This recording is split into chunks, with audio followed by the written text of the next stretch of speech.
Good program.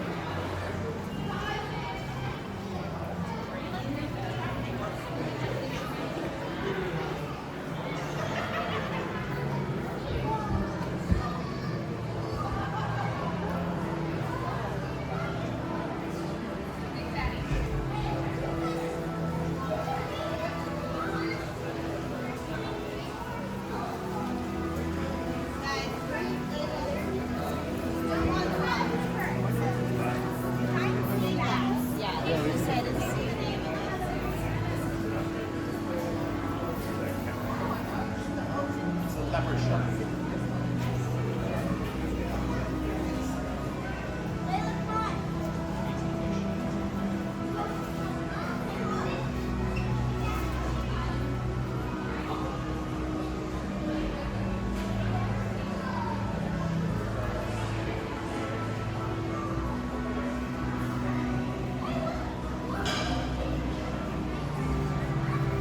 Really just kind of drags itself around. 슝 들어갔네?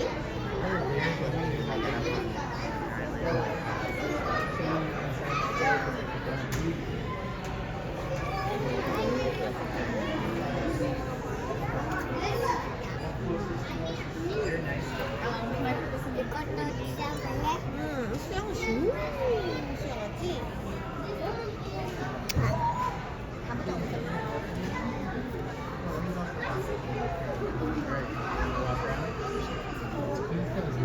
60 pounds. Wow. How much does a dog weigh? So I'm going to go ahead and get things started. Right away, you're going to notice that our animal care staff popped inside this exhibit, and as they did that, our otters, they went to a specific spot in front of the deck to meet them. This is called stationing, this behavior. It's something we teach them to do over time. It lets them know which trainer they're working with. It also avoids any potential competition for food between the otters. And conveniently, if they're staying still long enough, it gives me a great opportunity to introduce our individual otters to you. So I'm going to go quickly before they move around on me. Starting on the far right-hand side, we have Ivy. Ivy has that really blonde head. She's got blonde fur going all the way down her chest, so she is our lightest and blondest otter. And then to the left of Ivy, we have Selka. And then to the left of Selka on the deck right now is far left, and she's our largest otter on exhibit.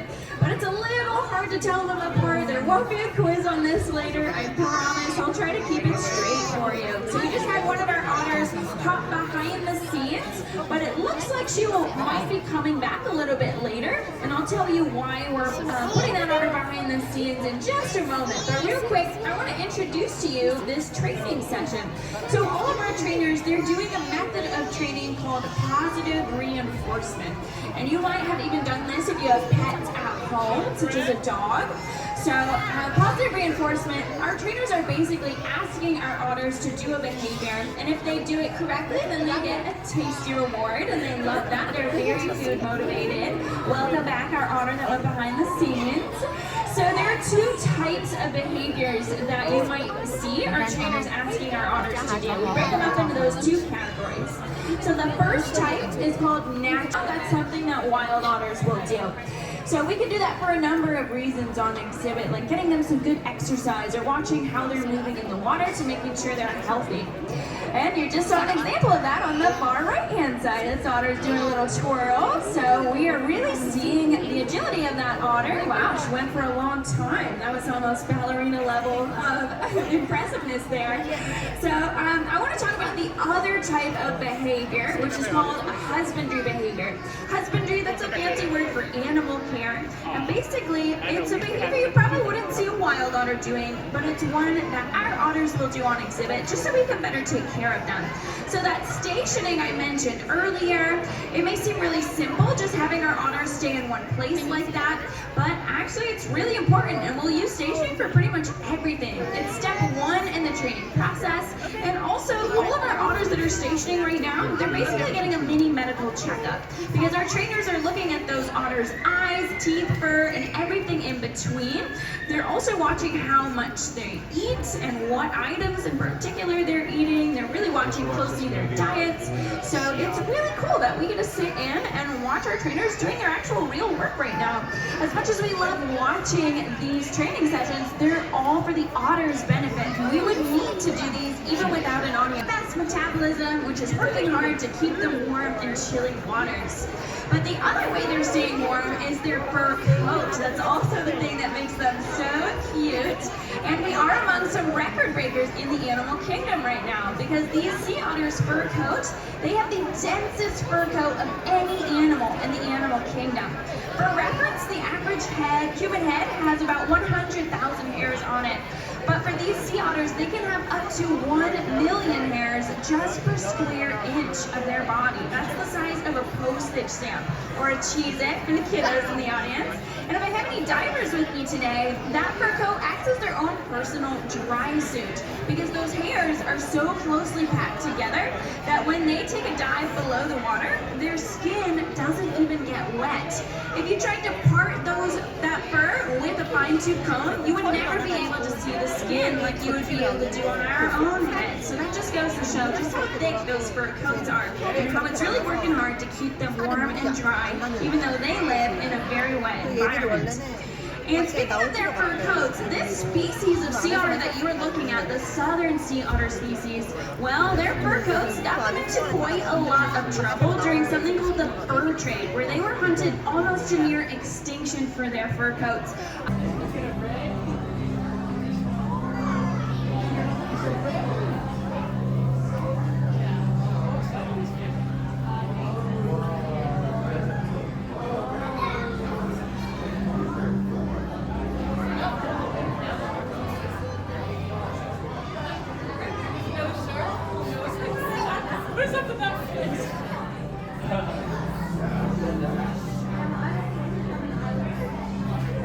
There's sharks in here. Look at them sleeping.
That has to be super strong for those. Imagine how much force it's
Wow.